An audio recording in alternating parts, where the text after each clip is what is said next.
feels like another game one. We've just switched the side. So SANDBOX on the blue, Jin going to be on the red as we get into champion select for game number 2. And let's see how SANDBOX is going to start things off. Nocturne being banned away from Malrong. Yeah, Malrong not going to be able to get that one. Not necessarily a Malrong champion that comes to mind. For me, it's like Xin and Jax, sort of like his personal favorites. We'll see what they're going to follow this up with. There's the LeBlanc taken away from Dove. Makes sense after his Game 1 performance, despite Summit grabbing the MVP. My personal MVP was Dove. Got a lot of damage done, got a lot of things sorted out in the early game as Kalista. Not going to be played by Stitch this game. Certainly was a favorite of his back in the day. Kalista is the champion of the Holy Trinity that you do try to focus away of the Kalista Galio Thresh. Yeah. Because if you just ban Thresh with the Galio, it still doesn't change that the problem still exists. So just banning that and getting it off the table is completely fine. Zoe now banned away as well. And Silas is also going to hit the bench, so still a lot of things are available. The Lucian stands out. The Vladimir stands out as well. If we go back to game number 1, it was Kalista, Yasuo, Ryze, Lucian, Jace, Tahm Kench. So basically none of those, bar the Kalista, have been banned this time. So a Jace first pick for Summit is standing out like a sore thumb, and that's why Jin are going to ban that one away, meaning that Lucian can go into the hands of Ghost if he would like it. And so now I'm wondering if they want to just lock in the Ezreal for Ghost. Instead, though, hovering Lucian. Aha! Atlas manages to get at least one prediction correct as Jin we'll see whether they have some surprises for us now that there's their turn. Jin are now hovering the Braum. Alright, so I actually don't necessarily like Braum as much. I feel like if you now have the opportunity to pick up like either Thresh or the Galio, one of the Joker picks, to deny that one from him, maybe get him squirming just a little bit, but Braum is going to be picked up just to deny the Lucian-Braum synergy. I think that is fine. Lissandra. And so this is interesting early on with Zoe already having been taken off the table. I mean, there's still Syndra, there's also Orianna. Ryze also exists as well. This is a very early Lissandra pick. Well, the Ryze would certainly be a flex if they were to lock that one in. 8 seconds to go before that one is guaranteed. We saw Keen do phenomenal things on the champion game number 1 for the Afrika Freaks. That's why it was banned every other game and was in fact last banned by Jin in game number 1. And the Olaf is going to come up alongside it. So as far as the gank squad is concerned, Ryze, see hero, kill hero is the original M5 idea. Moscow 5 from Season 2. Really popularizing, just put someone in a room prison and kill him. And Olaf up alongside it works very, very well as Malrong thinking about putting on his Lee Sin pants, and he's going to be able to get in there with the Blind Monk. And now at this point we move into the second ban phase. Probably just try to target supports for the Lucian and neutralize him down. As Thresh is now banned away, and if you're SANDBOX aside, you probably try to pinch the 80 carries, I am assuming. As there's no point... I mean, I guess you could ban away the Yorick. There's two options here. You either ban away the 80 carries, or you pinch Yorick and then wait to see what Jin ends up responding with for a final ban. Okay, so the Ezreal is actually banned away first. I don't mind the Ezreal ban here. I think it's actually pretty smart. Yep. Making sure that Stitch can't get onto a potential power pick here when it's Lucian, not like a Draven that can theoretically punish that lane. Shen is going to be banned away, so now Joker is basically priced in to picking Galio. Maybe Kai'Sa ban here as well. It's either Kai'Sa or Yorick, I'm assuming, at this point of the ban phase. Okay. Yeah, okay, so Yorick is going to be the one that is picked up. There you are. You got the predictions. I'm you got to coming sort back. it Here out. comes Draven. All right. Like what we just said. Well, Stitch is thinking about it. 15 seconds to go. Nope, oh, nope. no, really? Really? Nope. Come on, mate. Nope. Nope. I like the Ashe, though. We've got 3 out of 4 Freljordian champions. All right, so the one thing that Ashe does have going for it is that there is the Lissandra, there is the Braum. there is a massive They're from amount the same of picks. place. So now SANDBOX is going to say, thank you for showing that early. Allow me to go Tom Kentra Morgana. And that's what they're showing now. Ooh, look at this. It's a draft that's actually working. And I suppose for top lane blind, when you already have access to the Ryze, you could just go for the Vladimir, actually. Because there's not going to be another answer to him, and it's blue side Vlad. Aatrox is atrocious. I am so sorry. It's just such a terrible champion. The entire purpose of the enemy team composition is to skirmish you close range, lock you up, CC you, all of which Aatrox hates, and you just last pick it. Atlas? Take it away. I'm leaving, says LS. Okay, no. There's one saving grace here, and that is the fact that Summit has been the only other player that can play Aatrox in a lane and have it work, as Tana is looking to punish it here with the Aurelia locked in. Can, of course, still switch things between Chongo and Tana, but I like Chongo on something more like the Lissandra in the mid lane. Now we'll see how things go. Have to wait until 20 seconds just to make sure that we know exactly where everything's going. I mean, the other opportunity is for, you know, the whole top side of SANDBOX to switch around as well. The issue is that since the Aatrox changes, he can't actually go up against Lissandra all that well anymore because he doesn't have the healing. And so Lissandra Q-poke in the way that she's able to cheat the laning phase by simply endlessly pushing with Q. A little bit of flex fight happening right there, but we end up getting the standardized lane. So a little bit of a nightmare situation here. Ryze is being forced to take cleanse because he's up against the Lissandra. And because of this, it means that Lissandra is able to continue being a cheater champion by pressing Q on the wave 3 times, backing up, waiting for the next wave, Q3 more times, and then deciding to teleport as the enemy is out of mana. So, Aatrox, Olaf, Ryze, Lucian, and Morgana, for what started off as a relatively good team composition, has now devolved into a 2-item power spike in which, if the opponent ever gets the smallest lead, you have no chance of salvaging the game state. Now, on the flip side, for the Jin Air Green Wings, the best draft chance they've had all night, Ashe Braum, Lissandra, Lee Sin, and Aurelia. They have 2 winning lanes with a winning jungler matchup. Oh, man, isn't that beautiful? And both of the winning lanes can just take over the game entirely because Lissandra's a cheater champion and so is Aurelia. You get hit by a stun, deleted. And cheater champions are exactly what Jin Air needs to try and fight their way back in here because, honestly, it's looking like they don't have a lot of chances so far in the LCK. This could be their opportunity to double their amount of victories here in the LCK. Let's see if they can do it.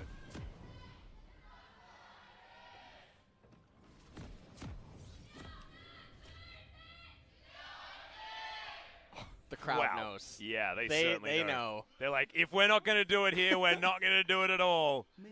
As actually, you know, I don't mind the fact that SANDBOX have once again gone for the 1-2 item power spike because this is a team that has been able to consistently snowball. Their early to mid game has been fantastic, and I feel like their late game has been where they've struggled as far as making the right calls with the champions that they have. So get themselves a lead. It's now Tana. Oh, he's going to get bound. That's a good double stun to come through, but it's still a flash now down on the top laner. And that's really sad. I guess it's fortunate for him that it only comes in at 1 minute, so he'll have it back up by 6 minutes, but definitely takes away from the solo kill potential. I want to point out something interesting by Dove here, is he's going up against cheater champion Lissandra in mid lane, who just wants to push in the first 4 waves with Q, doesn't care about her mana, doesn't care about her HP, uses the corrupting potions, recalls, teleports, comes into lane, you're out of mana.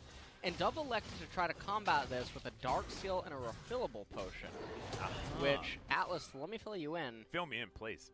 That doesn't sustain your mana that well. No. In fact, it doesn't at all. So I'm along there with you. Every day. It's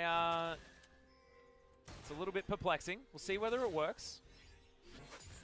Lissandra already off to a good start here, attempting to crash in the wave. Did miss 33% of the minions. It's not exactly the greatest news, but his job is to shove. Here we go, here we go, here we go. Look at this, magnificent. Ready? Ready? Wait for the Q. The epitome. Oh, sets it up, misses one of them. But do you know what he's doing? He's shoving it into the turret. Ready? And that's what you said he should do. He's hit by a spell flux there. As you can see, Kellen's been missing every Winter's Bite, but Stitch is playing very aggressively on the Ashe. Of course, one thing that is very underrated with Ashe is her laning potential. Her laning power is very, very strong. So, especially in the earlier levels where you can keep yourself pretty immune to ganks, is the side steps of these AD carries. It's been pretty impressive so far. Another cheater champ right there. Uh-huh. Able to locate the jungler at will. Oh, man. That the is triple cheater champion composition. This is the lengths that Jin is going to now. Yeah. To try to win these games, so. And you have to remember as well, the SANDBOX players are tired. What Tana's doing right here is he's doing Summit a favor. What you'll have noticed is that there was a lot of blue minions that was going to guarantee that several spellcasters and the cannons were going to die, but Tana wanted to keep auto-attacking and clearing the minions down because of that. Is that something that you've had experience with in some of your coaching on stream? Absolutely. Yeah. Because I personally, you know, I've watched a few of those, and I've noticed that it's a little bit, do you know that Kitchen Nightmares show? It's a little bit like that when people decide to just auto-attack minions. Especially on the top side of the map. We'll see whether it works for Tana, though. Because in competitive, it's a little bit different because things called lane priority do exist. So the more you push forward, the more you're going to allow your jungler to play more aggressively. Piercing Light is going to tag Stitch there, but so far, things have been relatively even here on the bottom side of the map, and we've just been really wanting to see Stitch. Wanting to see more, and finally, he comes in. It takes an entire team switch, but that does mean that Stitch gets down there. So, exciting to see. Is now Malrong Lane's make coming his way in towards the top. So this is really good lane setup right now for Malrong. And he's gone home. Alright. What? The Kitchen Nightmares moments coming in. He only had to wait like 20 seconds. He doesn't have anywhere to be right now.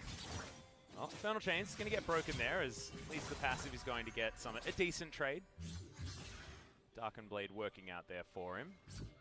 And now we're going to have OnFleek making his journey up, but good vision available here from Tana. Remember, doesn't have his flash. Still another minute and a half, something like that. And that vision is now going to be spotted, so Tana not exactly having the greatest time, but Ionian Fervor is available. So heal back up again with that on hit, as well as wanting to be able to stack up the Conqueror.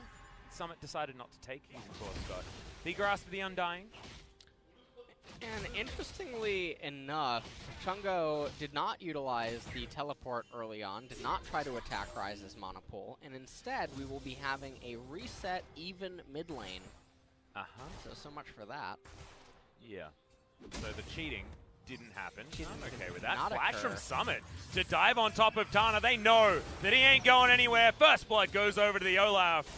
This is not what we saw from Punch earlier on. This is an Olaf played with a lot of aggression in the early game and looks great for SANDBOX. Yeah, and they knew that Tana still doesn't have the flash available because of the initial Morgana play at the very beginning, locking him up in the Tri-Brush below the top tier 1 turret. And meanwhile, Jin Air, Malrong is preoccupied getting the Cloud Drake. And after that, he'll probably just end up full clearing his jungle bottom to top. Ocean going to be the next one, so once again, we're going to have the RNG not necessarily working out in their favor. As Tana comes in, and I believe, did he get the reset actually on that one? I think he might have, but doesn't actually matter. As the Infernal Chain's arm, and that was almost just an entire solo kill coming in from Summit. Yeah. But OnFleek was there, so wanted to capitalize. Takes away the kill. And so right now, Dove coming back into mid lane. He has his tier complete, he has the cleanse. Chungo has not utilized his teleport whatsoever. Still doesn't have the Lost Chapter, not taking the Dark Seal approach either, and so this is very peculiar play, especially because Malrong actually opened the way that he was supposed to relative to what his lanes were. He full cleared. He had a potential gank setup starting for him up in top lane, recalled a little bit prematurely. Yeah. And is there a reason to hold on to your teleport for this particular composition as well on the side of Jin Air? I mean, you can understand that you want to try and answer ganks around the map, things like that, but he didn't when Tana got locked down, things like that. It was just going to be too late. Is there a potential reason that you'd want to hold on to it? Well, see, I'm always very vocal about you don't want to assume or have to calculate into your game plan that your opponents will make mistakes. Yeah. That's not a way to approach the game. So even if we're saying that, okay, well, we have this teleport on the Lissandra, can we somehow capitalize off it? Well, Ashe and Braum can't magically set up and alter the lane because they don't have that much initial control, and Aurelia doesn't need the assistance. So it should just all be for Lissandra. 1v1 is working out here for both Summit and Tana. Tana's just trying to wait out the World Ender. Does use the flash as OnFleek makes his way back up yet again. Jin a little bit slower on the rotation. Good stun, but outside of turret range. As now Dove, he comes up, and the jig is up. Ultimate is going to be traded there, but flash down for Tana as soon as it comes back up again.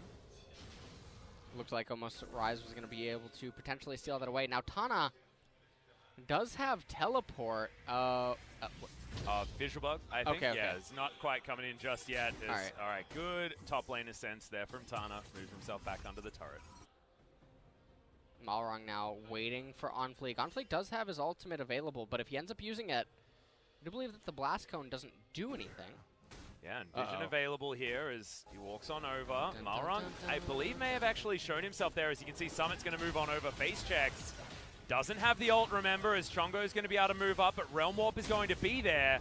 Blast Cone used. Arrow's going to go wide, and SANDBOX are trying to collapse on one of the members of Jin as they move on in. The Brambleback's going to reset, and so is Jin. So no harm, no foul. Both teams going to move on back. Are you okay, Ellis? Yeah. What we just saw right there was just a great, immaculate defense from Jin over the red buff. I'm sensing some sarcasm, but I didn't think it was all that bad, actually. Nonetheless, Malrang ended up showing himself to the Aatrox, and so the jig was indeed up. Aatrox pathing towards that breath, but Malrang beelining up into top lane right now, and stun does not connect, but nothing was probably going to happen anyway. Yeah, Umbral Dash was available and off cooldown, so he's fine. Uh-oh. Oh, he's really trying to force this issue. Yeah, we're looking for a dive. Does get the pullback as Tana potentially just baiting here as he dives on forward, but Summit's just not losing his health bar. Tana just doesn't offer too much damage with this Ninja Tabi early build, and the teleport's coming in. Jin looking to try and force this one as much as possible. World Ender still on cooldown. That means that that's an easy one for Jin to dive into on the top side, but that's teleport invested. And that's actually a really big kill for them to get, because if Aatrox begins getting put into the grave, it's really difficult for him to stabilize and come back. And the teleport came at a perfect timing because it was a cannon wave in mid, which means that even if Rise does get back into the mid lane and shoves it into Lissandra's turret, the turret takes an eternity to actually manage to kill the cannon, which gives Lissandra ample time to get back into the lane, potentially absorb the XP, or actually still clip the cannon right at the very end. That was very close. Yeah. I'm very surprised, actually, Joker isn't just trying to go around the left-hand side, look for the Scryer, and then hit it, because everyone knows that Ashe cannot stay in this lane anymore. But Ashe's arrow. Oh, no. Huh? Doesn't land, okay. We've got Ghost doing a fair bit of damage onto Malrang here. Has to flash. Ghost already used his. Relentless Pursuit not quite there, and maybe even didn't have the mana. That was a bit of a cavalcade of errors, wasn't it? That was interesting. Did Stitch have vision and just whiffed it anyway? Because if he just used Hawk Shot. Ah, right. Maybe he's used Hawk Shot. That's where he was, but then moved over in order to back. That would be... I want to give him benefit of the doubt. Yeah. As Malrang's going to start the second Drake, but they're going to trade it for the Rift Herald. Jin will move on up and look to try and help him out here. Okay, SANDBOX though, they've still got a long time to use this Rift Herald and get some of these turret plates, be it mid lane, be it bot lane. Still a lot of them available here for SANDBOX. As I believe Ocean Drake actually, not going to get finished off. And in fact, doesn't fully reset. So SANDBOX, cake and eat it too for them as they take the Rift Herald and take the Ocean Drake. And Aurelia now up in top lane. She's up quite a bit, actually, in the CS department, despite the early game pressure that ended up coming her way. Spends a flash early, and then gets ganked very early as well for first blood onto OnFleek. And then was still able to win out in the lane. This is looking really cute. Here we go. Yep, back is going to come forward. Here is Dove, not window shopping at all. Does use his flash, but trades it for Chongo's. And theoretically, it is an advantage onto Jin Air because they do get the cleanse as well. Atlas, why did he flash instead of just using E? I don't know. What do you mean? Oh, right. Why did Chongo flash instead of using E? Yeah, look. I thought you were talking about Dove. I'm like, I mean, E wouldn't have helped. Like, but yeah, no, you're right. That's a toughie. As Summit has to ult, wants to get under the safety of his turret. Infernal Chains going to come on down there, but Summit does need to be very careful. And now, no World Ender, has to enter the middle of the lane, and that means he has to go back home. And he doesn't have teleport, which means that Tana, with still 1 minute remaining on these plates, Olaf is going to have to make a quick trip up to top lane, or this is about to be a kill going Tana's way if he can manage to get 2 plates here. And it's another example of Rift Herald really going underutilized as you've got 30 seconds remaining on that Rift Herald, and I don't think that they're going to be able to get that minion wave to that top lane outer turret. So a bit of a disaster here. 2 plates do remain there up the top side of the map, but Tana's really having a day out on the Aurelia at this stage. Yeah, he's up almost 40 CS. Now Atrox is back in the lane. And Summit trying to Oh, no, his back is going to get stopped. Well, Lee Sin's here. This is actually the great bait. Well, might actually work out here as Olaf going to be much further behind. Summit does have flash as he's trying to get out. Umbral Dash is there as well. Olaf will turn up as Tana, Infernal Chains lands. He's not going anywhere, but Blade Surge does come forward. Just straight up whiffs the stun, though. And On Fleek is going to pick up the kill. And Rift Herald now going to be summoned by SANDBOX. They're going to try to use this to capture the top tier 1 turret. I like that. This is LS's new strategy. Pivot away from the play so you just don't need to talk about it and talk about the next thing. That's really good, man. I think we're improving. We really are. It's a journey. We're all on the journey with you, and we're witnessing so many good things. As tower goes down up towards the top side, SANDBOX make the best of what was a good situation, but one that Tana honestly delivered to them. But he's still winning. He's still got a pretty big advantage up towards that top side. And yes, Shelly does get herself a double charge.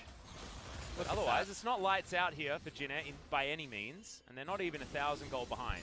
At 15 minutes. Yeah. Jin Air is actually in a really good spot. Now, let's take a look at this one more time. What you're going to see here is Malrang comes up, can't quite locate the R key prior to Summit flashing away and then getting into vicinity of Olaf. A little bit of a different page here as the safeguard not wanting to be used into the kick, as then Olaf would end up gobbling up the Lee Sin as well for sure. Yeah. A little bit of some of the problems that we've illustrated about Malrang when it comes to the mid-game and early game. I was just really greedy, holding exactly. the ultimate for absolutely no reason. There's no way that you can assume that you would need to use it in the near future. Wow. That was very close and very dangerous. Thankfully, he actually, so he has Ninja Tabi, and I think they saved his life. Yeah. Just then. Not building for his lane. Yeah, there's 2 Ninja Tabi. What if one on one each foot has shoe? it? I mean, Rise has 2 feet, so I assume you get a 2-for-1 special in the shop. Okay. Yeah. I'll let you pass on that one. Oh, thanks, man. Yeah, I was worried. I was worried that I wasn't going to get a pass there. I was getting a bit scared. Well, now you're saved, so. Oh, thank goodness. Talking about saved, though, Jin Air is looking like they're going to be able to transition to the point that we talked about in the pick ban, where there is a fundamental core problem with the SANDBOX trap. They're all very short range. The enemy team has a Lissandra. They do. Aurelia is a good champion. And there is a lot of CC and lockups. Yes, you have an invulnerability on the Olaf. Yes, you have the Morgana Black Shield. But the real issue is, how do your carries actually reliably get into the fight without also putting themselves in compromising situations? Well, that is yet to be seen at this point in time. At the moment, the early game has gone just fine for SANDBOX. There's Dove here towards the bottom side, and On Fleek is just going to find Malrang and safeguards his way out. Some damage landing here from Dove, though, and this is one of the scary things, is that Rise is this champion that sort of sits back, and then all of a sudden he does about 1 billion damage. His Ghost is in trouble. but not going to get stunned up just yet, as the Black Shield is available.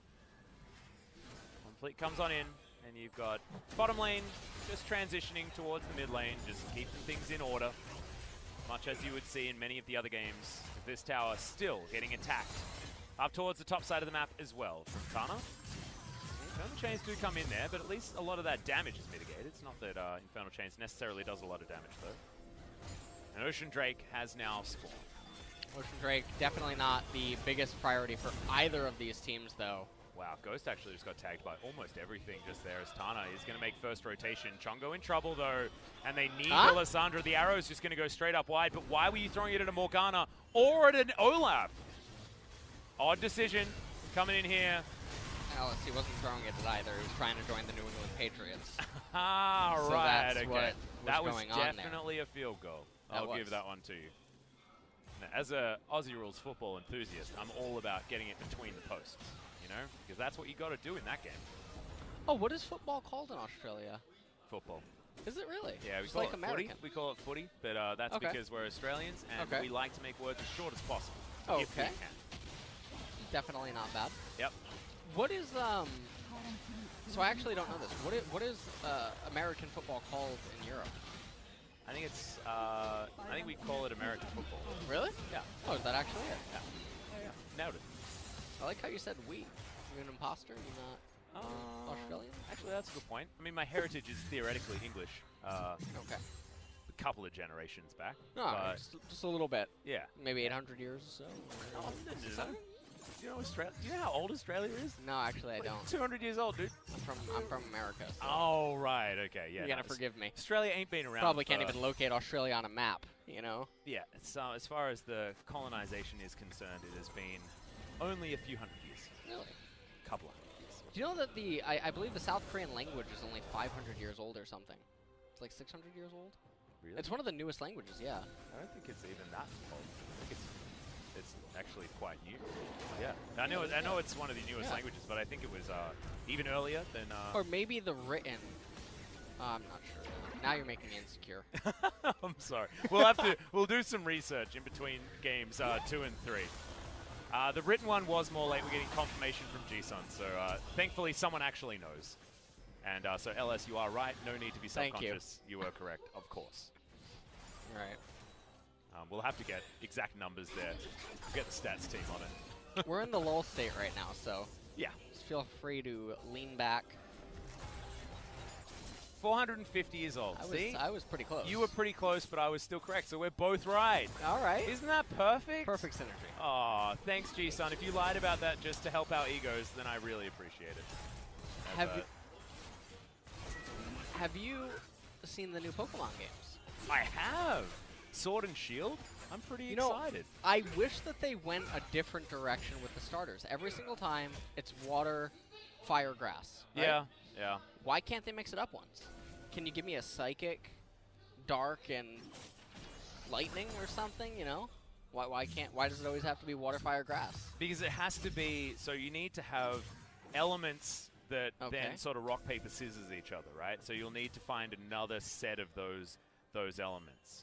That's what you'll have to do. So try again. Can we? Can we All right, get? I'll try again. Can we get another one? Let's yes, get another one. Afrika KT Jin. Wait. What does Jin beat? This is rock, paper, scissors. You fundamentally lost the game. Oh no. Oh no. Poor Jin. Right now, they're in a decent position to beat SANDBOX. Only 400 gold behind. Well, actually, no, it's 1.3k, but 400 sounds way better. As the Aurelia is scaling up, Chongo on this Lysandra has some items, hasn't died, has a gold bounty of 500. Things are going pretty well here as the arrow is thrown out onto Joker. Trying to hit a champion that has CC invulnerability. Yeah. I'm not quite sure. That is quite a strong shield. I need to get yourself a man that can do that. Yeah, I think so. As Stitch gets bound, but half a health bar on the turret is going to get taken here. And this is all great, actually. To be completely honest, for Jin Air Green Wings, the Aurelia is continuing to scale. Now, on the flip side, Rise is also continuing to scale. But, again, SANDBOX will find themselves in the same predicament we talked about earlier. Now, you'll notice that there's a Wolf camp and a Gromp camp up, but Malrong is feeling obligated. He is compelled to be here, stealing CS and XP away from his teammates. Oh no, and Tana has to be a good guy and rubber band the camp for him there as well because he's not quite in position. We'll head over to his Wolf camp now, so the jungle is going to be pretty barren. A camp is alive in the Krug department on the top side. Otherwise, not too much of a big deal here as Summit's going to make his way forward, and Realm Warp is going to come in, but Tana should be able to flash to get himself to safety. As Summit does land the Infernal Chains, the pullback, max range as Tana knows he has to commit because he has no way out. And of course, he's gone straight to the Death Chamber. The Aurelia tried. It didn't quite work out there as the Death Squad of Aatrox and Rise too strong. And it really didn't look like that was going to work, but SANDBOX, they really forced the agenda. Now, the unfortunate thing here is that on Fleek, well, he's really, really tanky right here as Malrong goes immediately into his stopwatch. Odd decision, 2 versus 1 there, but the flash forward from OnFleek, the arrow not going to land. That's another beautiful field goal. Well, now we return to the wall state here in mid lane. All right, so we can get back to it. So we're gonna go back to, okay, never mind. We'll commentate the siege while it's happening as Chongo does throw out the claw, and they should be able to keep this one alive unless Chongo's gonna get picked off. No, he's gonna go into his stopwatch as Summit does have the World Ender. He can dive underneath this one. It's Kellen. One auto attack away from death as Summit wants to die. World Ender just about to time out, but he does get himself back up to half health. This turret, 1 hit away from dead. Kellen in a similar situation. This should be the advantage going over to SANDBOX. And this is definitely going to be the mid-tier 1 turret falling. And SANDBOX, they're going to find themselves with a 3rd Ocean Drake this game. We'll have to see what the... Now, you ready for this? I'm ready for it. Infernal is coming next. All right. I'm guessing Here we go. I'm guessing Cloud. I'm guessing Cloud. That's what I'm feeling. Oh my goodness, you're too good at this game. You are too good at this game. And Jin Air is going to get that. Yeah. Jin Air will get it. All right, okay. All right. That's where they turn it on. They wait for the good Drake. All right, I'm with you. Turn the page. This is the answer in the Choose Your Own Adventure? Yeah. Is that what we're getting to? Okay. So now, 4.5 minutes until Jin Air flips this game on its head. And so far, the advantage isn't even 3,000 just yet. Ardent Blaze to deter Kellen from going further forward. As our Joker just seems to be copping skill shots left, right, and center. Undertow flies in. Jin Air set up shop here in this mid lane. And a lot of this vision is getting cleared out. There is a very cheeky control ward standing right next to where Jin Air are trying to get vision control, and Chongo should be able to find it to take it down. One of the really weird things here is Ash's run animation. It looks like her legs are in slow-mo. And I just never really quite understood it. You know? Yeah, like she's prancing. She's prancing a little bit, isn't she? I just don't think it's natural to have your legs move like that. Let's just watch when it gets back onto her. You'll see what I mean. See, Lissandra moves normal. Olaf, his legs are moving normal. Lissandra doesn't even have legs. She just has a great dress. Have you seen Big Hero 6? Have you seen the Grammys? Yes. All right, so you've seen these outrageous dresses. That's all that she's doing. Yeah, but have you seen how the things move around? Look at her, look at her, look at her. What is that? It's a prance. She's prancing. Legs don't move like that, Atlas. Don't they? I don't know. Now you're making me... I'm starting to doubt everything. But like, look at Lissandra. See how the things move around? Have you seen Big Hero 6? No. You know the microbots, like in the movie? I just said no, I haven't seen it. All right, you haven't seen it. Never mind. Okay, well, you need to see it. It's adorable. Okay. It's absolutely adorable. It's a really great movie. But the little microbots actually do build together to sort of like create like an extra sort of leg situation, and you can use them to walk around. And it does look exactly like that. All right. Yeah, I'm sure someone can link us a video or something like that and let us know on Twitter. All right. Big Hero 6 is a great movie, man. You really got to watch it. Really got to watch it. Do you know what's coming out in 4 days in Korea? Captain Marvel? Absolutely. Yeah. We get it before the rest of the world, I think. We've had a chat about this already. I'm pretty excited. I am really excited. I am going to go to that. I'm going to see it twice, actually. On really? Yes. All right. I was actually having a chat to one of my friends, Paper Thin, another one of the commentators out here in Korea, and he's also very excited, but he's a huge Marvel Comics fan, so he's got a lot of expectations. I'm personally not one. I read a lot of Asterix and Tintin in my time, not as much. Do you have a favorite Marvel superhero? No, not really. Sorry. I mean, I do. I like Thor, but mostly because of the movies, not for anything else. Makes sense. All right, Arrow once again going to miss. Stitch is getting real good at this one. He's picking gaps. There are a lot of SANDBOX members there, but weaves its way all the way through.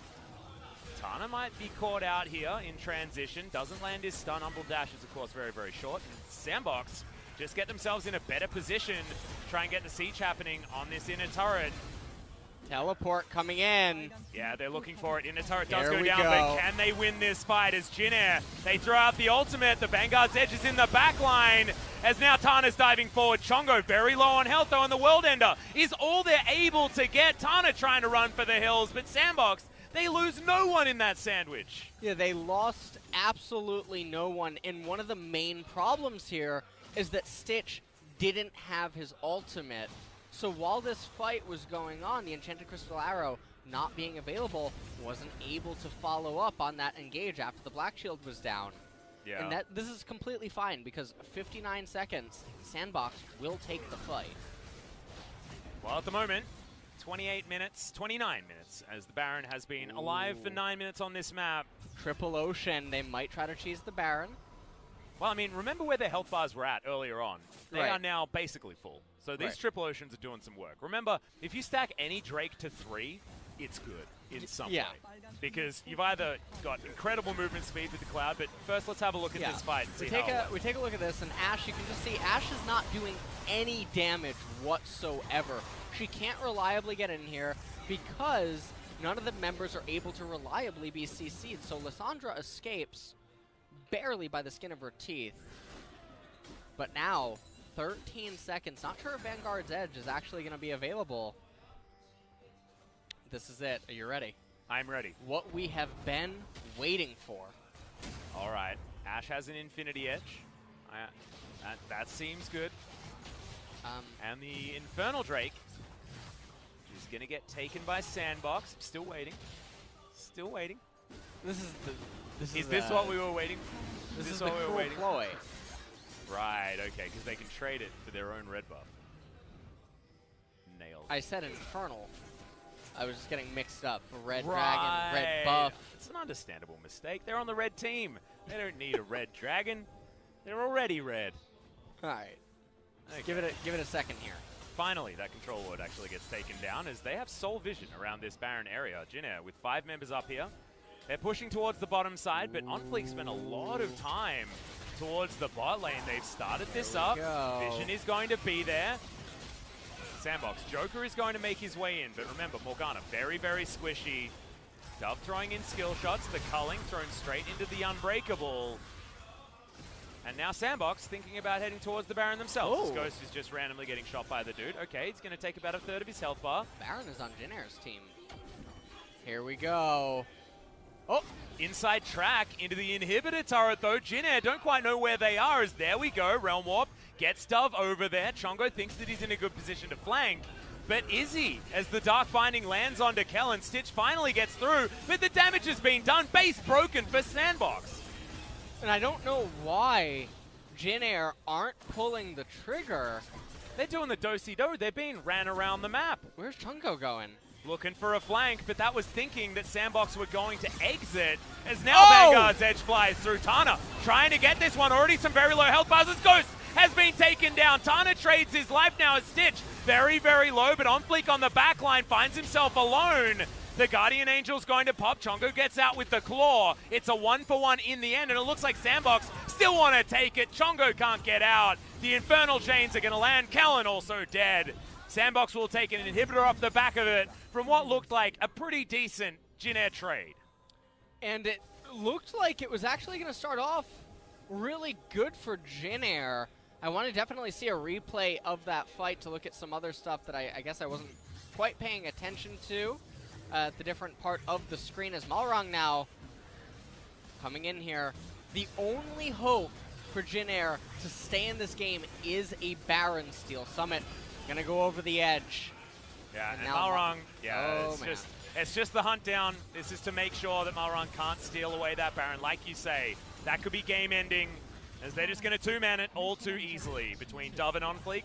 The machine gun Rise is well and truly online with his Seraph's Embrace. 4 items now as the Spellbinder gets completed. And let's have a look at this fight one more time, because like we said, I mean, this was a decent engage from Tana. So and the arrow finally landed. Tana goes on to Rise. The arrow did end up landing, but then Tana locked down by the Rise right there. So he went a little bit too far forward when he should have just been handling OnFleek and letting Rise do the majority of things. Even though they end up getting Ghost, Ghost isn't the most problematic threat. As long as the Aurelia lives and sustains through the fight, then SANDBOX isn't going to have too much to be able to do once the Olaf runs out of fuel and the Atrox runs out of fuel. But nonetheless, now Infernal Elder coming up in a minute and a half. Baron will persist through it. And all of a sudden, it's a 7,000 gold lead, right? I feel like this game has exploded.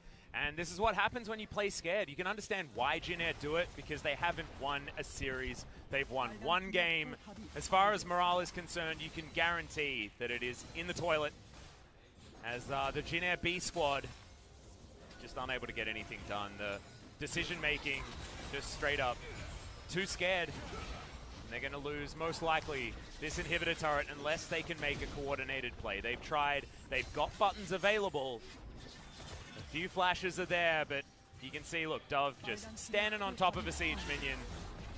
And they're going to usher some minions into the mid lane there as well, looking to break the base on the bottom side of the map as well. 50 seconds, an Elder Drake will come up, and SANDBOX, you can imagine, happy to take it as Chongo. He's going to flash on forward, but just not enough damage available. Kellen has to flash in order to get back, and SANDBOX are more than happy to take this fight. The kill does come in. The World Ender is great from Summit to keep him alive. He even has a Guardian Angel, and they'll say, well, okay, I guess we won't back away. We're going to look to win the game right here as Arrow going to be successful once again, but Dove immediately cleanses that one off and flashes forward, looks to punish as Tana's taken down. Malrang and Stitch just looking on as their Nexus is obliterated, and Jin Air, unfortunately, yet again go down 0-2. And this was another pretty classic example of Jin Air handshaking voluntarily a fight at the exact wrong time. And you have to wonder, if they're willing to go in right there, why aren't they willing to go in sooner when the game is much more even footing? Well, I mean, you have to think about it in terms of how their season has gone, man. I feel like it is largely a gigantic lack of confidence. Remember, this was all players subbed. After game number 1, you can imagine things backstage are not feeling too great for Jin Air. All of this needs to be in context. We had this conversation during game number 1, but context is very important for Jin Air at the moment, because we haven't seen a team struggling this much in the LCK for so many years. Sonic Boom was the last team to have a series that was the worst, right? And they even made it to 8 game wins by the end of the second round robin. Do you see Jin Air finding another 7 game wins with already a few games down in the first round robin? I think it's almost mathematically impossible for that to happen. So we're going to have an unprecedentedly poor first spring split here for Jin Air in the LCK. And it's just really sad. Such a storied organization, but none of these players actually able to find themselves as a unit just yet, because we know that there are pockets of brilliance from almost all of these players. And yeah, it's just a depressing time, and it's going to be you and I actually casting the last Jin Air game of the season, which is Jin Air versus Griffin. You ever seen a white hole and a black hole collide? What's a white hole? Like in space? Jin Air. Oh, they just give everything out. Why does that seems to always be your answer? It's just Jin Air, everyone. It seems too easy. I still want to know what your proposed new typings for Pokemon are, but unfortunately, too much action ensued after that question. Oh, that's right. Yeah. What are the types that counter each other? Hold on. Does Fairy counter Psychic, right? And then Ghost counters Fairy, I think. I think it's the other way around. Fairy's a really confusing type. It doesn't necessarily make sense. Dark counters Fairy. Does dark counter fairy? Yeah. Okay, so dark counters fairy, and then what counters dark? Oh, wait, no. Fairy counters dark. See, it is confusing. It is confusing. Okay, And but it's not confusing if you have been following the last couple of gens. Yeah, that's true. That's true. Right, I mean, I played a fair bit of it, and I would Fairy's always been a really have weird liked type. them to mix something up. I'm so tired of this. Yeah, no, I understand. I do. And I mean, they tried to do it with the legendary birds, but like, unfortunately, like Zapdos was like too good because he wasn't super effectively hit by either of the other two birds. Yeah. And they also lost out on the base stats and just being good in general, which was a big problem. But I mean, different theories have certainly come in. So I also struggle with that one. But let's focus back onto SANDBOX, who have found themselves, yet again, in a decent position, right? Like, we were expecting them to find a win here. That's absolutely true. But after losing to King Zone 0-2, they weren't looking great. They lost to a Freak of Freaks as well, 1-2, which was not great at all. And so now, a Freak of Freaks, they managed to pick up the last win. First bout in the second round robin, they were able to take down the Afrika Freaks, and now Jin Air are going to follow up. So despite the fact that it is Jin Air that they get a win against, it is still momentum here for SANDBOX, and still a solid win for them. And like you were saying earlier, it's almost at the point where they are guaranteed for relegation. Yeah. Yeah. It has almost reached that stage. Well, they're almost guaranteed to have the worst LCK split of all time. Yeah. That's almost the territory that we're entering, right? And Papa's mentioned it many times on broadcast, just the level of depressing that this Jin Air run is. And it's difficult to cast. You know, it's difficult to talk about, but we have to be honest that it's just not a team that has very much hope in hell at this point in time. Speaking up too much, and those conversations about confidence and about lack of momentum really are important, because it comes down to psychology here at this stage. We've all had the tilt times where you just feel like you've forgotten how to win League of Legends. If Summit or On Fleek do not get the MVP here, there is something seriously wrong. I feel like On Fleek certainly played well this game. Yep. Dove also did a lot of damage. He did do quite a lot. I could actually see Joker maybe getting it in a weird world. Dove did a lot of damage, but he wasn't the primary setup or playmaker for a lot of the things that ended up transpiring. Although Ghost did just flash a wall and auto-attack there, so I mean, he might be up for contention too. Actually, unfortunately, he didn't auto-attack. He flashed the wall and piercing light, and then failed to pick up the kill because the auto-attack didn't come through. Okay. I think he's out of contention just this time. Okay. As the first arrow to land, I believe, landed on the Ghost as well. So it's looking like they're going to give it to Dove. I feel like he's the main focus of a lot of these highlights, accompanied by Summit. So I think Summit's dives have really been great, though, and I think that illustrates exactly why I think SANDBOX is still a team that are allowed to pick up Aatrox and put him in a lane. I think Summit's ability to engage in mid to late game team fights is what sets him apart from the other Aatroxes that we've really had a lot of question marks on, right? So Summit certainly is a man apart when it comes to that particular pickup. And you can see right here, just able to play so far ahead, so far forward. Tana had a day out, honestly, on the Aurelia, but unfortunately, Jin Air just have never been able to have all of their players playing well and on the same page on the same day. It's just never happened. We've had that beautiful moment from Grace where they picked up a game win. Unable to follow it up with anything. You know, they've had Malrung picking up first bloods and getting things done in the early game, but just unfortunately, none of these pieces have actually landed.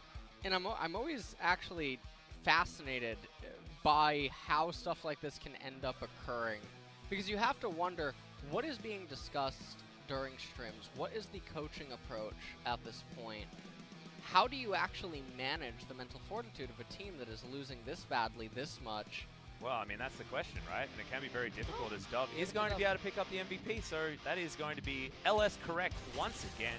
Predictions for these MVPs pretty excellent thus far, especially in this series, as, the Machine Gun Rise did a heck of a lot of work. And, honestly, it was slow and steady. Wins the race. Yeah, and sadly, it should have worked out better for Jin Air based on what the compositions meant, but as Papa would say, it's a nameplates on scenario, where you have to understand who's the one on either side of the rift. And at the moment, SANDBOX tied, not anymore actually, they're up a couple of points here and a victory over SKT, but SKT have an opportunity to fight back tomorrow, in fact. But we are going to have a chat to some SANDBOX players, so let's throw it over to Ji-Sung for some translation. Thank you very much, guys. This will be today's last interview translation, and we're going to be joined by Summit and Dove from SANDBOX Gaming. 네, 서밋 선수 오늘 MVP 받으시면서 고스트 Summit, 선수랑 you tied up to 공동 Ghost 1위 MVP 지금 with 달성하고 700 계세요. MVP points. 오늘 내가 MVP구나 이렇게 Do you 고스트 have 선수처럼 the lucky feeling that you're going to be the MVP today? 첫 번째 판 사일러스는 제가 For the first 생각해도 game, Silas, 나쁘지 않게 잘했기 때문에 I did 어느 well. 정도 I agree with 예측하고 that. 있었습니다. So yeah, 네, I 오늘 have some 사일러스의 predictions. 활약이 정말 빛났습니다. 승리 소감 부탁드릴게요. So how do you feel about today's victory? 다행히 이겨서 연승을 이겨놔서 Well, I'm really happy, 그리고 or 다음 rather feel 경기들도 relieved that we 다 are able to 준비 extend 잘하고 this winning streak, 이기겠습니다. and we're going to 네, prepare 다시 harder 한번 for upcoming 축하드리고요. series. 또 도브 선수는 그날 Dove. 안녕하고요 이후로 처음 이 자리에 오셨는데 It has been a while since your 인사 first interview. 부탁드립니다. So any message for the fans? 안녕하세요. 여기 Hi, 미드라이너 도구입니다. this is SANDBOX 네, midlaner 반갑습니다. Dove. 자, 오늘 승리 소감 부탁드릴게요. So how do you feel about today's victory? 일단은 이겨서 당연히 이겨서 Well, 기분은 많이 좋은데 I'm really happy that we got the win. MVP까지 또 받을 줄은 But I 몰랐거든요. actually didn't 그래서 expect this 더 많이 MVP. 기뻤던 것 So 같아요. 약간. that makes me feel a bit 네, more 오늘 happier. MVP로 만나뵙게 돼서 정말 좋습니다. 자, 서밋 선수 1세트에서 Summit. 사일러스 들고 Game 나왔는데 one. 정말 해설진 분들도 모두 극찬을 할 Well, the Korean 정도였어요. caster 이렇게 praised 잘하시는데 that 사실 they 사일러스가 saw 등장한 지좀 the best 됐거든요. Silas 오늘 처음 so 들고 far in 나오신 이유가 LCK. 뭔가요? 이제 지금까지는 상황이 잘 안 나와서 Up until 아쉬웠는데 now, 오늘은 there 조금 weren't 상황이 좀 잘 나온 good 것 같아서 situation for me to play 조금 Silas, but 비용했습니다. today was the right 네, situation, so 사일러스를 I was able 픽하시고 to play 상대가 it. 요리그로 응수했습니다. 아마 상대는 Well, Jinair 사일러스 kind 상대로 of 요리기 countered 좋다고 that with 생각해서 Yorick 픽을 했겠죠. against 근데 사일러스가 Silas, 요리 but 카운터 느낌으로 it was 정말 more like 라인전부터 Silas 압도하는 being Yorick's hard 모습이었어요. counter. 어떠셨어요, You 라인전? were having so many laning 네, priority and 어렵지 않았고 also a lot of 굳이 priority 요리뿐만이 in the end. 아니라 사일러스는 이제 저는 하면은 Well, 말하는 안 진다는 it wasn't really hard, and also it's not just Yorick specific. Just Silas is a really good champion against all the champions, and I have the confidence to win all the other champions facing up against me. 나눠볼게요. Let's watch this replay 네, together. 상황 설명 부탁드릴게요. What was going on? 제가 어디죠? Where was 여기구나. this? 네, 저기 계십니다. 플래시를 못 써서 살짝 위험했는데 Well, I actually failed to use my 선수가 flash, 힐을 잘 but 써줘서 Ghost was 핑퐁이 잘 되지 in the back 않았나. and used heal for me. 위험했는데 It was a 네, bit 힐을 risky 잘 over here, but 썼어요. 고스트 선수. he was there to use 야, heal for 이렇게 me, so I was 힐로 able to survive, 해서 and 결국 I was lucky 한 칼을 to 대승으로 win the game, 이끌었습니다. and also 샌드박스 게이밍 survive in 하는 the 거 team 보면, fight. 와, 전투 능력도 굉장히 좋고 And a 운영도 lot of 좋고 people are saying 판단력도 that 좋고 you guys are so good in team fights and all the macros or positioning. So what's the focal point of SANDBOX during the 북한의 practice? 한타성 그런 부분에 I mean, we're 많이 always 신경 trying 쓰는 to get the 야, best 그 점을 집중을 aggro 하셨고, play and 도구 best 선수는 team fight 개인적으로 연습할 ability. 때 이 점을 많이 노력한다는 What 점 about you, 있으신가요? Dove?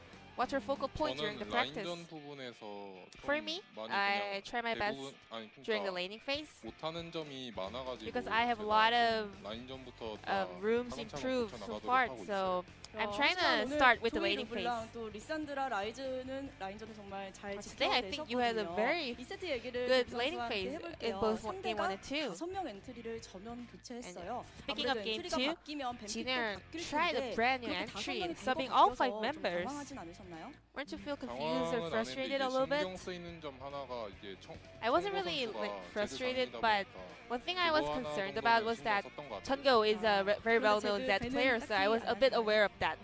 아 나오는 것도 크게 문제 없었을 거라고 But it 네, wouldn't be a big 알겠습니다. matter, so we did not actually ban out Z. 2세트 경기 두 선수가 MVP를 차지했습니다.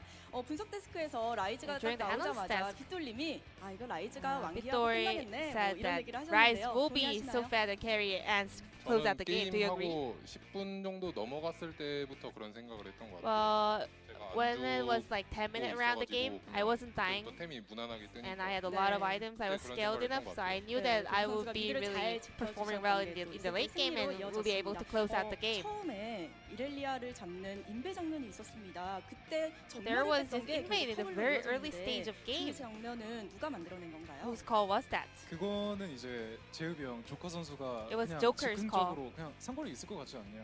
It wasn't 그럼 really 내가 가서 planned. He was 속박 like, 한번 I think 날려보겠다. she would be at the tribush, 야, so he was just 슈퍼 선수의 using his hook 리더십이 over there, but 그렇게 발휘가 she was there, the 됐습니다. hook landed, and we 그리고 were able to pick up the kill. 마지막으로 도브 선수 굉장히 닮은 분이 있다는 걸 And 알고 lastly, 계시나요? Dove, do you know a meme about you? 약간 알고 있어요. That 그 somebody look really alike. 스트리머 부진이신 앰비션 Yeah, I did heard of it a lot. 앰비션 선수 That me and Ambition 지금 look 아마 really 화면 보고 alike. 계실 텐데 I'm sure he would be watching this 부탁드려요. LCK show, so any message for 일단 him? 뭐 반갑고요. Hello, hello. Nice to meet you. 할 I 말은 have 딱히 nothing 없네요. to say. 응원해주시면 Thank you 감사하겠습니다. for. Well, it'd be really honored if you support me. Thank 전 you. 선수께서 도부 선수 많이 응원할 것 같습니다. 자, 다음 경기가 이제 And your 담원 next series will be up 게이밍입니다. against Tamon Gaming. 게이밍의 쇼메이커 선수가 우리 전승하겠다. Showmaker 그 얘기는 샌드박스도 누릴 Made 수 a big 있다는 promise that 자신감인데요. they're going to 도부 win all the 선수가 games, 쇼메이커 선수에게 and 한 that 말씀 would include 부탁드려요. SANDBOX as well. So any message for him? 저희가 그냥 이길 것 같아요. 1라운드 I think we'll just win, just like the first round. 야, It will be an 자신감 easy game. 보여주셨고요. 서밋 선수는 각오가 어떠신가요? Would you like to add on to that 정도는 summit? 아닌데 Not like that. 예, I mean, 열심히 해서 we're gonna try our best.